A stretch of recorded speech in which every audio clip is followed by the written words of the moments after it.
What's up mga kabibe? Pupunta tayo ngayon sa ating bibihan. Titingnan natin ngayon kung anong lagay doon. Ayan, masyadong makulimlim ngayon. Babadya ang ulan. Check muna natin ang ating kulungan. Ayun na, bumagsak na ang ulan.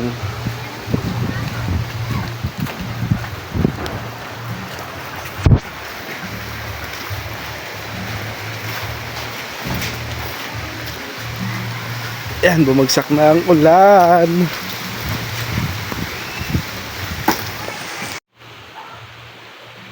Ayan, bumagsak po ang aming balag dahil sa ulan. Ayan, update tayo sa ating kulungan. Sobrang baha kaya kailangan talaga taasan.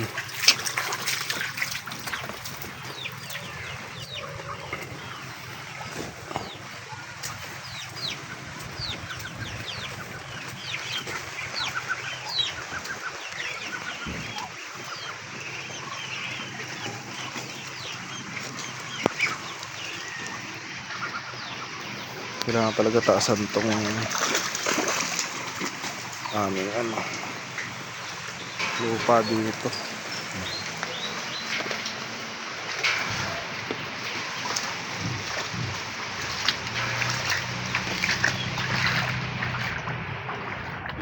At ayan na nga, grabe ang baha sa kulungan ng ating mga bibi.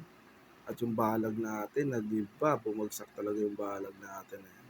Kailangan talaga natin maayos kagad yan dahil sa harap lang ng mga balag na yan, yung kulungan natin at may mga nangingitlog pa dyan mga kabibe. At ayun, kung makikita nyo, nilalagyan namin ng daanan yung tubig para mawala yung tubig dyan sa loob ng ating kulungan. Pinapatagos natin doon sa kabila mga kabibe. Sobrang grabing kalat.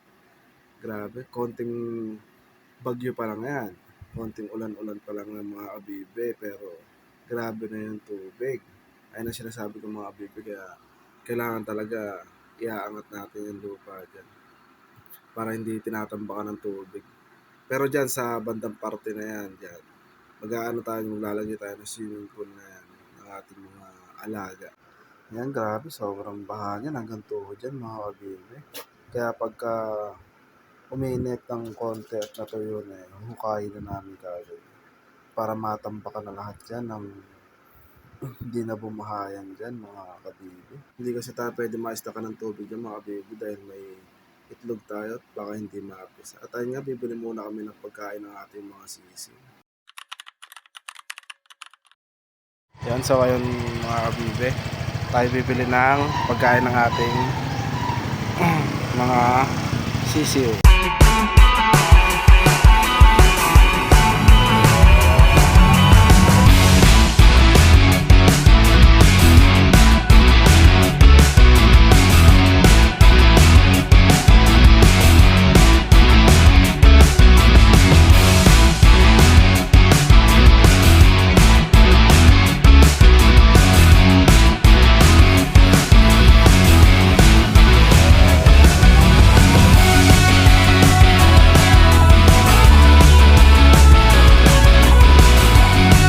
Yun nga, nandito tayo sa kalsada ng San Fernando Sur. Kaya may mga lastaya mga kabibe dahil fiesta sa kanila ngayon mga kabibe. Sa lahat ng followers natin dyan sa San Fernando Sur, happy fiesta po sa inyong lahat mga kabibe. At ayun mga kabibe, malapit na nga tayo sa bibilhan natin mga pagkain ng sisiw. Diyan lang yan sa Pantalunan mga kabibe. Dito lang rin yan sa San Fernando Sur. Makikita niyo yung kanilang store mga kabibe. Along highway lang sila mga kabibe ng San Fernando Sur. Makikita niyo sila dyan sa may kabilang kalsada mga kabibe. Yan dito mga quality ang mga feeds nila mga kabibe. Yan yung Pantalunan Poultry Supply mga kabibe. Yan dyan kami lagi bumibili ng pagkain ng aming mga alaga mga kabibe. Yan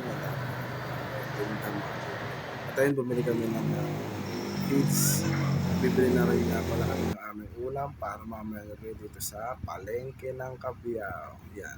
Ang bibili namin ulam mga kabibe ay tilapia. Paano mga kabibe? Like, follow, and share. See you in our next vlog. Bye-bye!